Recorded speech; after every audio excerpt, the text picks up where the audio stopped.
எவைகளை கைவிட்டீர்? அதுதான் தேவனுடைய பிள்ளைகளே. நாலாவது வார்த்தையாக ஆண்டவர் சொல்கிறேன் ஒரு வார்த்தை, ஏழை ஏழை லாமா சபத்தானி, என் தேவனே ஏன் என்னை கைவிட்டீர்? ஒரு ஆண்டவர் சிலுவையிலே 3 வார்த்தைகளும் ஆறுதல் செய்யக்கூடிய வார்த்தைகளை செய்கிறார். ஆனால் நாலாவது வார்த்தையாக தன்னை குறித்து ஆண்டவருக்கும் தனக்கு உள்ள உறவை வெளிப்படுத்துகிற ஒரு காரியத்தை செய்கிறார். அவன் சொல்லுவான், எத்தனை நேரங்களிலே கைவிடப்பட்ட நிலைமைகள் உங்களுக்கும் எனக்கும் வந்திருக்கிறது. அப்படிப்பட்ட நிலைமைகளை பார்க்கும்போது கொஞ்சம் ஆழ்ந்து யோசிக்க முடிகிறதா? அப்படித்தான் ஆண்டவர் அழகாய் சொல்லுகிறார், நானும் பிதாவும் ஒன்றாக இருக்கிறோம், நாங்கள் இணைந்திருக்கிறோம், நான் தனித்தில்லை என்று சொல்லக்கூடிய அந்த ஆண்டவர் தனித்து விடப்பட்டு அவர் என் தேவனை ஏன் இதை கைவிட்டீர் என்று சொல்கிறார். ரத்தம் சொல்கிறது, சமுதாயம் அடிக்கப்பட்டு காரி துப்பி அவமானங்கள் சந்தித்த ஆண்டவர் இயேசு ஆண்டவரை நோக்கி கூப்பிடுகிறார். நிந்திகள் வேதனைகள் வரும்போதெல்லாம் நாம் யாரை நோக்கி பார்க்கிறோம்? மனுஷனுக்கு ஆறுதல் வருவா? இல்லை, சொந்த அனுபவங்களுக்குள்ளாக ஒரு ஆறுதல் கிடைக்குமா என்று பார்க்கிறோம். ஆனால் தேவனாகிய கர்த்தர் வானத்தின் பூமியை படைத்த கர்த்தர் எனக்கு ஒத்தாசை வரும் என்று சொல்லி நாம் அறிந்து கொண்டு அவரை நோக்கி கூப்பிடுகிறவர்களால் மாற வேண்டும். ஆண்டவர் இயேசு அவரை நோக்கி தேவனை நோக்கி கூப்பிடுகிறார். ஏனால் மனிதன் சொந்த ஜனங்களுக்குள்ளாக வந்தார், சொந்த ஜனங்கள் ஒரு பெரிய மீட்பை பெற வேண்டும் என்று சொல்லி அவர் சொந்த ஜனங்களுக்குள்ளாக மறுபடியும் அந்த ஜனங்களை மீட்டு தன்னுடைய உடன்படிக்கை மகிமையான அந்த ஆதாம் தேவாலயத்துள்ளாக உடன்படிக்கை கொள்ளப்பட்ட தேவனோடு உறவாடத்தக்க விதமான தேவனோடு இணைந்து செயல்படக்கூடிய அந்த உறவுகள் துண்டிக்கப்பட்ட உறவை அது சரி செய்யும்படியாக சொந்த ஜனங்களுக்குள்ளாக வந்தார். ஆனால் சொந்த ஜனங்கள் கைவிடப்பட்ட நிலைமையிலே இப்போது ஆண்டவரை நோக்கி அவர் கூப்பிடுகிறார், ஏன் இல்லாமா சமத்தானி, என் தேவனை என்னை கைவிட்டு கைவிடப்பட்ட நிலைமையிலே எத்தனை நம்மளை மிஞ்சி கைவிடப்பட்ட நிலைமையில் உங்களுக்கும் எனக்கும் வந்திருக்கலாம். உண்மையிலே கைவிடப்பட்ட நிலைமைகளில் நீங்கள் இருக்கிறீர்களால் இயேசு கிறிஸ்து அவர் நமக்கு கற்றுக் கொடுக்கிறார். அந்த வேதனை கைவிடப்பட்ட நிலைமையிலே ஆண்டவரை நோக்கி கூப்பிடும்படியாக வாசிங்க. பாருங்கள், 47ஆம் வசனம் வாசிங்க. அங்கே நின்றவர்கள் அதை கேட்டு ஏலியாவை கூப்பிடுகிறார். இவர் பேசும்போதெல்லாம் இவரை என்ன செய்யறாங்க? கேள்வி வெளிக்கொண்டிருக்கிறார்கள். என்ன செய்வது? அவர் விழாவிக் கொண்டிருக்கும் போது மத்திய 12:15 சொல்கிறது, அவர் தம்மை பின்பற்றுகிறவர்களை பார்த்து அந்த ஜனங்கள் இயேசுவை பின்பற்றினார்கள், அத்தனை பேரும் சுகம் பெற்றார்கள் என்று சொல்கிறது. லூக்கா 4:40 சுகத்தை தந்திருக்கிறார். யாத்திராகமம் 15:26 நானே கர்த்தராகிய பரிகாரி என்று சொல்லி அநேக நபர்களுக்கு அற்புதம் செய்த தேவனாகிய கர்த்தரை கேலி செய்கிறவனாக அங்கே நடக்கிறது. அவர் வாய் திறக்கவில்லை. வேதம் சொல்கிறது, மயிர் கத்திரிப்பதற்கு கொண்டு போகக்கூடிய ஆடை போல, அடிக்கப்பட்ட கொண்டு போகிற ஆடை போல ஆண்டவர் என்ன செய்கிறாரா? வாய் திறவாமல் நின்று கொண்டிருக்கிறார். மனிதர்களுக்கு மீட்பை தர வேண்டும், மனிதர்களுக்கு ரட்சிப்பை தர வேண்டும் என்று சொல்லி கதறி ஆண்டவர் சமூகத்திலே பரிந்து பேசும்படியாக இருந்த அவர் இவர் தனித்து விடப்பட்டிருக்கிறார். இயேசு 100% மனுஷனாக வாழ்ந்தார், 100% தேவனாக வாழ்ந்தார். அவர் மனிதனாகவும் தேவனாக வாழ்ந்தார். ஆனால் தேவன் அழகாய் சொல்கிறது,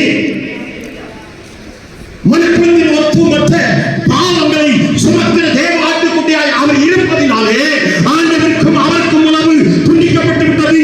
பலியாடாக அவர் கடந்து வந்து நிற்கிறதினாலே அவர் உலகத்தின் ஒரு ஒட்டுமொத்த பாவத்தையும் அவர் சுமக்கிறவராய் இருக்கிறபடினாலே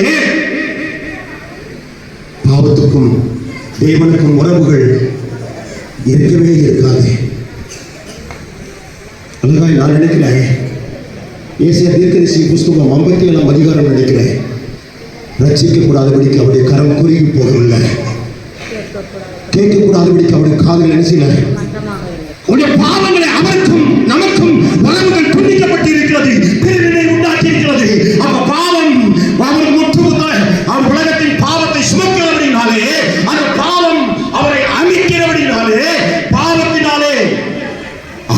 கைவிடப்பட்ட நிலைமை. பாவத்தினாலே பிதாவானவர் அவருடைய உறவை துண்டித்து விட்டார். அழகாய் சொல்கிறது மார்க் எழுதிய சுவிசேஷம் 15ஆம் அதிகாரம் 33-34 சொல்கிறது, 6ஆம் மணி நேரத்தில் 9ஆம் மணி நேரம் வரைக்கும் பூமி எங்கும் அந்தகாரம் உண்டாகிறது. பூமியில பெரிய ஒரு அந்தகாரம் உண்டாகிறது, இருள் சூழ்ந்தது. எல்லா வார்த்தைகளிலும் ஒரு வித்தியாசம் ஏற்பட்டது. ஆனால் தேவனுக்கும் குமாரனுக்கும் பிதாவுக்கும் குமாரனுக்கும் உள்ள உறவிலே ஒரு ரகசியம் இருந்தது. அந்த நேரத்திலே யாரும் காணக்கூடாதபடிக்கு ஒரு இருள் அடங்கிய நிலைமை, ஒரு நிசப்தம் அடங்கிய நிலைமை, ஒரு பெரிய பிரிவினை நிமித்தம் அவர் மனுஷராய் பாவத்தை சுமக்கிறவராக, தேவத்தன்மையை இழந்தவராக, பிதாவின் உறவை துண்டிக்கப்பட்ட நிலைமையிலே, கைவிடப்பட்ட நிலைமையிலே மாம்சத்தில் வந்ததினாலே அந்த பாவத்தின் வேதனை அவரை அழுத்தினது. பாவம் அழுத்தப்பட்டதினால, பாவத்தினாலே வந்த வேதனைகள் அழுத்தமாய் வேதனை தாங்க முடியாமல், என் தேவனே ஏன் என்னை கைவிட்டீர் என்று சொல்லி அவர் கதறுகிறார். உங்களுடைய பாவங்களுக்கும் என்னுடைய பாவங்களுக்கும் பரிகாரியாக இயேசு கிறிஸ்து உலகத்துக்கு வந்தார். நாம் ரட்சிக்கப்படும்படியாக, நாம் முற்றிலுமாய் பரிசுத்த வாழ்க்கை வாழ்வதற்காக, நாம் நித்திய ஜீவனை பெறும்படியாக ஆண்டவர் என்ன செஞ்சிருக்கிறாரே, சிலுவையிலே ரத்தத்தினாலே நம்மளை மீட்பும்படியாக அவர் கடந்து வந்திருக்கிறார். இப்பொழுதோ பலியாடாக, மனிதனாக பலியாடாக அவர் பரிசுத்தப்படுவதற்கு ஆயத்தமாக இருக்கிறபடினாலே அந்த வேதனை, பாவத்தின் விளைவினாலே வேதனை கொடூரமாக இருக்கிறது, தாங்க முடியவில்லை. அவர் மறுபடியும் கூப்பிட்டு, சத்தமாக கூப்பிட்டு, என் தேவனே ஏன் என்னை கைவிட்டேன். நான் ஒரு நாள் கூட இந்த வார்த்தையை கேட்கும்போது தாவீதும் அப்படிதான் சொல்கிறார். சங்கீதம் 22:1 சொல்கிறது, என் தேவனை ஏன் என்னை கைவிட்டேன், எனக்கு உதவி செய்யாமலும் நான் கதறுகிறேன், அந்த வார்த்தைகளை கேட்காமலும் ஏன் இருக்கிறது அப்படி சொல்கிறது. ஒரு நாள் அப்படித்தான் நான் 1988 வருஷத்திலே நான் இலங்கையிலே ஒரு பிணங்கள் மத்தியிலே படித்திருக்கும் போது என்னை ரட்சிப்பதற்கு ஒருவரும் இல்லையா, இயேசுவே என்னை ரட்சிப்பீரானால், என்னை உயிர்வீச்சு கொடுத்து இந்தியாவுக்கு கொண்டு வருவீரானால், என் ஆண்டவர் இயேசுவை நோக்கி ஆண்டவரே ஸ்தோத்திரம், சாட்சியாய் ஒவ்வொரு இடத்திலும் நான் சொல்லுவேன் என்று சொல்லி நான் சொன்னேன். அந்த தனிமை எவ்வளவு கதறலை உண்டாக்குது, எவ்வளவு ஏக்கத்தை உண்டாக்குது. சில நேரங்களில் உயிர் போகிற பணங்கள் மத்தியில் உயிர் போகிற நிலைமை, ஐயோ செத்த பணத்தோடு நானும் செத்திருந்தா எப்படி இருந்திருக்கோம். நான் கைவிடப்பட்ட நிலைமையில் இருக்கிறேன், எல்லா தூப்பு இறந்து விட்டார்கள், ஆனால் நான் மாத்திரம் இருக்கிறேன். எலியா அப்படித்தான். அவனுக்கு மரண பீதி வரும்போது, அவனுக்கு மரண பீதி வரும், நாளைக்கு ஒரு தலை இருக்காது என்று சொல்லி எலியாவை பயப்படுத்தும் போது, பயம் கொண்டு வரும்போது அது எலியா சொல்கிறான், ஆண்டவரே நான் நல்லவர், ஆண்டவரே நான் அது தகுதி இல்லை, ஆண்டவரே அவன் அங்கலாய்க்கிறான், என் ஜீவனை எடுத்துக்கொள்ளுங்க என்று சொல்லி. எவ்வளவு தனிமை, எவ்வளவு கைவிடப்பட்ட நிலைமை, எவ்வளவு வேதனையா இருக்கும். உங்க வாழ்க்கையிலும் ஒரு சில சித்தியவசனை கைவிடப்பட்ட நிலைமையில் இருந்திருக்கிறீங்களா? அந்த மரண விளிம்பில் இருந்து கொண்டு வரப்பட்டு இந்த நாட்களில் நிற்கிறீங்களா? அதை நான் நின்றிருக்கிறேன். அருமையான பெத்தா சகோதரி இருந்திருக்கிறாங்க. வாழ்க்கையில் மரண பயம் என்றால் என்ன? அந்த மரண பயம், அந்த மரண இருளின் பள்ளத்தாக்கிலே நடந்தாலும் பல்லாப்புக்கு பயப்படுகிறேன், தேவன் என்னோடு கூட இருக்கிறேன் என்று விசுவாசத்தோடு இந்நாள் வரைக்கும் கர்த்தர் வைத்திருக்கிறார். அந்த தேவனாகிய கர்த்தரை அன்பை சார்ந்து கொண்டு ஓடிக்கொண்டிருக்கிற நம்முடைய வாழ்க்கையில் கைவிடப்பட்ட நிலைமை, ஆண்டவரை போல கைவிடப்பட்ட நிலைமை இருந்தாலும் நாம் தேவ சமூகத்திலே நாம் இன்னும் என்ன செய்யணும்? எதற்காக இப்படி கைவிடப்பட்டார்? எதற்காக கைவிடப்பட்டார்? எதற்காக பிதாவும் குமாரனும் கூட இருந்த அவர்கள் துண்டிக்கப்பட்டார்கள்? பாவம் சுமக்கிற தேவாட்டுக்குட்டியாக, பரிகாரியாக, அடிக்கக்கூடிய ஒரு ஆடாக இயேசு கிறிஸ்து அந்த இடத்துல நீக்கிறார். பாவத்துக்கும் தேவனுக்கும் சம்பந்தம் இல்லாத ஒரு பரிசுத்த ஜனமாக நாம் மாற வேண்டும். ஆமென் சொல்லுமா? ஆண்டவர் பாவம் அறியாத நமக்கு பாவமான 2 கொரிந்தியர் 5:21 நாம் அவருக்குள் தேவனுடைய நீதியாகும்படி பாவம் அறியாத அவரை நமக்கு பாவம் அறியாத அவரை நமக்காக நம்ம நீதிமானாய் மாறுபடியாக அவர் பாவமாக்கினார். ஒரு நாள் வந்தது, என்னுடைய வாழ்க்கையிலே குடித்து விட்டு சாக வேண்டும், என் தகப்பன் மறித்து விட்டார், இந்த உலகத்தில் இருக்கவே வேண்டாம், நான் மறித்து விடுகிறேன், நீ வேண்டாம் என்று ஒரு முடிவு பண்ணினேன். பாய்சலை மிக்ஸ் பண்ணி பிராந்தியை கொண்டு போயிட்டு சாக முடிவு பண்ணேன். ஆனால் கர்த்தர் என்னை தொட்டார். நீ சாகுவதற்கல்ல, மறுபடியும் அந்த தகப்பன் இல்லை, இந்த பரம தகப்பனாக நான் உன்னை நடத்துவேன் என்று சொல்லி அவர் என்னை ரட்சித்து என்னை அன்று ஓட செய்திருக்கிறார். இதெல்லாம் பார்க்கும்போது கைவிடப்பட்ட நிலைமையிலே பலர் கைவிடப்பட்டிருக்கலாம், என் தகப்பன் கைவிட்டிருக்கலாம். அவர் செய்ய முடியாத காரியத்தை என் தேவனாய கர்த்தர் பரம தகப்பன் எங்கு போனாலும் என் தகப்பன் வர முடியாது, எங்கு போனாலும் அவர் கூட இருக்க முடியாது. ஆனால் என்னை நோக்கி கூப்பிடு, உனக்கு எட்டாத காரியங்கள் என்னை முடியாது அதிசயம் செய்வேன் சொன்ன அந்த தேவனை நோக்கி தகரும் போது அவர் என்னோடு கூட வருவார். அவர் அற்புதம் செய்கிறதை பார்க்க முடிகிறது. என் தேவனாகிய கர்த்தருடைய பிள்ளைகளே, உங்களும் நானும் கைவிடப்பட்ட நிலைமையிலே ஆண்டவர் கதறுகிற அந்த தொடர்பு துண்டிக்கப்பட்ட காரியம் என்ன? உங்க வாழ்க்கையில் என் வாழ்க்கையில் தொடர்பு எந்த இடத்துல துண்டிக்கப்பட்டது, எப்படிப்பட்ட ரீதியில் அதை சரி பண்ண வேண்டும் என்று சொல்லி நமக்கு இதனாலே கற்றுக்கொள்ள வேண்டும். இதனாலே கற்றுக்கொள்ள வேண்டும். ஆமென் சொல்லுமா?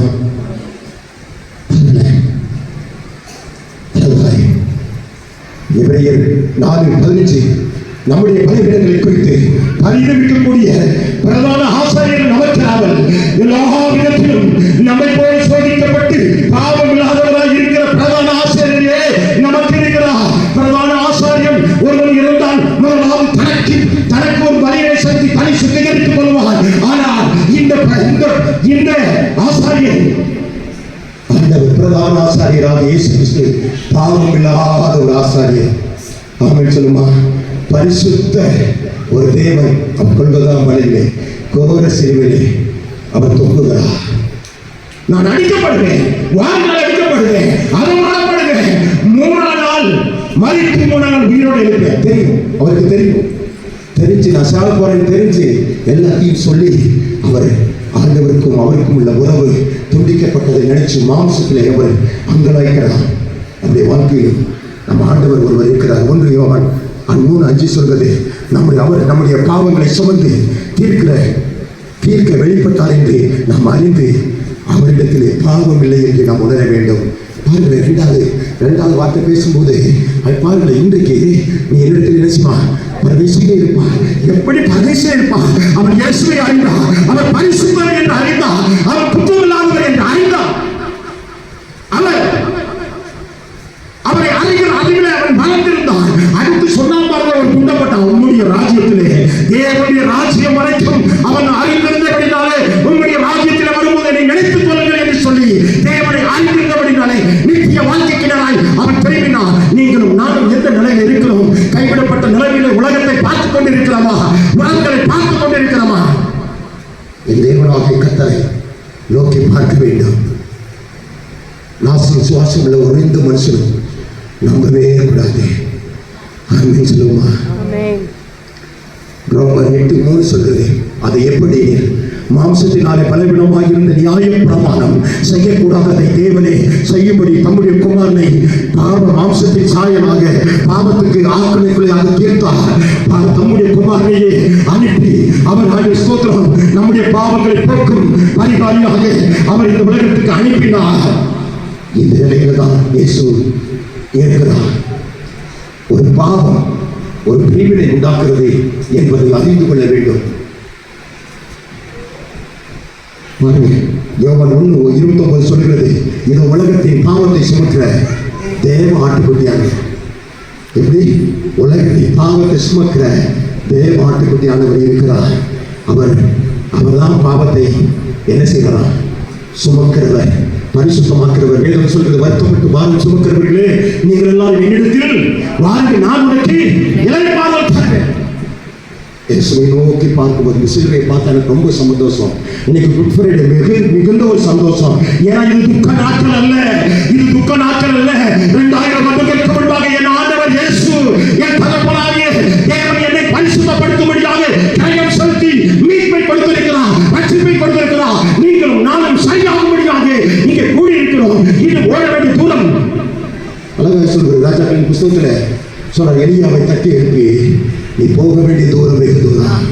பல சிந்திக்காத, பல காரியத்தை சிந்திக்காத, ஆனா நீ போக வேண்டிய தூரம் வெகு தூரம் இருக்கு அப்படின்னு சொல்ற. நமக்கு தெரியாத காரியம், என் இடத்துல யாரும் இல்லை, ஒருத்தரும் இல்லை அப்படின்னு நினைக்கிற அந்த நிலைகளை உடைச்சாரு. எலியாவே வந்தது என்னன்னு கேட்டாரு. சோத்ரம், உனக்கு தெரியாத 7000 பேர் இருக்கிறாங்க.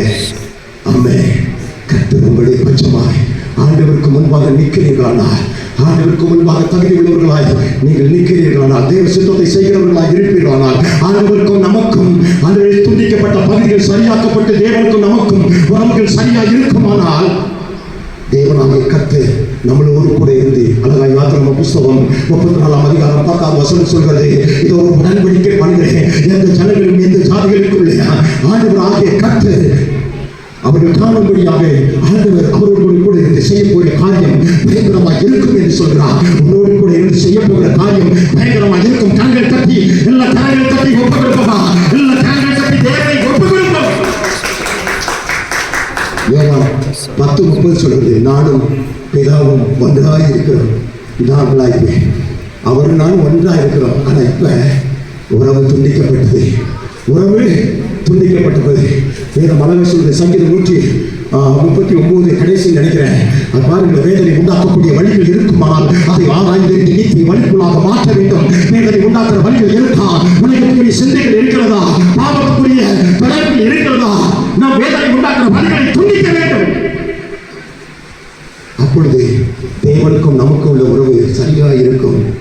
யோவான் 8:29, என்னை அனுப்பினவர் என்னுடனே கூட இருக்கிறார். பிதாவும் எனக்கு பிரியமானவர்களே, நான் எப்பொழுதும் செய்கிறபடினாலே என்னை தனியாக இருக்கவே விடலை. அவர் தனியாகவே இருக்க விடலை. நாங்கள் ஒன்றாவே இருந்தோம். அதனால தான் இந்த பெரியவனை தாங்க முடியல. அதனால தான் என்ன செய்யல, பெரியவனை தாங்கவே முடியல. யோவான் 16:32 சொல்கிறது, நான் தனிக்கிறேன், பிதா என்னுடனே கூட இருக்கிறார். பாருங்களேன், சங்கீதம் அழகா சங்கீதத்திலே அனுபவிக்கிறார், எப்பொழுதும் கூடவே இருந்தார் என்பதை விளக்குகிற ஒரு காரியம். கர்த்தாவே, 22 சங்கீதம் 22:19 சொல்கிறது, நீர் எனக்கு தூரமாயிராதையும் என் பலனே என் சகாயம் அன்று பூர்ணமாய் தீர்த்து கொள்ளும். நீ பூர்ணமாய் என் கூட இருங்க, என் கூட இருங்க, என் கூட இருங்க, என் பக்கத்துல இருங்க. ஆண்டவரே, எங்க இருக்கிறீங்க? எந்த நிலையில என்னை தனித்து விட்டு இருக்கிறீங்க? ஆண்டவரே, என்னை கைவிடாதையும். அல்லேலூயா சொல்லுங்க. என்னை கைவிடாதீரும் நாதா, என்னை நிந்தை நேரிடினும் என்னை கைவிடாதீரும் நாதா, என்னை நிந்தை நேரிடினும் உமக்காக யாவையும் செய்கிறேன்.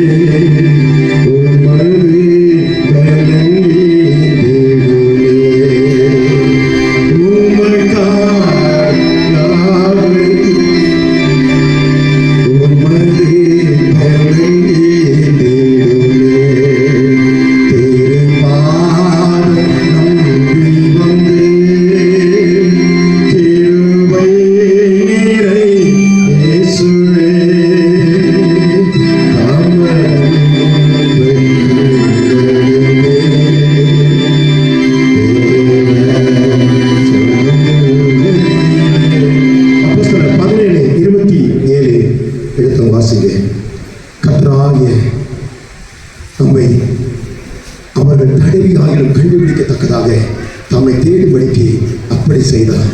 அவர் நம்மில் ஒருவருக்கும் தூரமானவர் அல்ல. அவர் உன்னை விட்டு விலகுவதும் இல்லை, உன்னை கைவிடுவதும் இல்லை. அப்படியே எழுந்திருப்போமா, அப்படியே எழுந்திருப்போமா, அப்படியே எழுந்திருப்போமா. ஆண்டவரே, என்னை கைவிட்ட நிலையில் இருந்து என்னை தூக்கி நிறுத்துங்க, என்னை மறுபடியும் ஆண்டவரே ஸ்தோத்திரம், துண்டிக்கப்பட்ட நிலைமையிலிருந்து ஆண்டவரே தேவ ஆவியானுடைய அனுகிரகத்தை செய்ய எனக்கு உதவி செய்ய. எல்லா கரங்களை தட்டி, எல்லா யாரும் சும்மா இருக்காதீங்க, யாரும் சும்மா இருக்காங்க, சோர்ந்து போன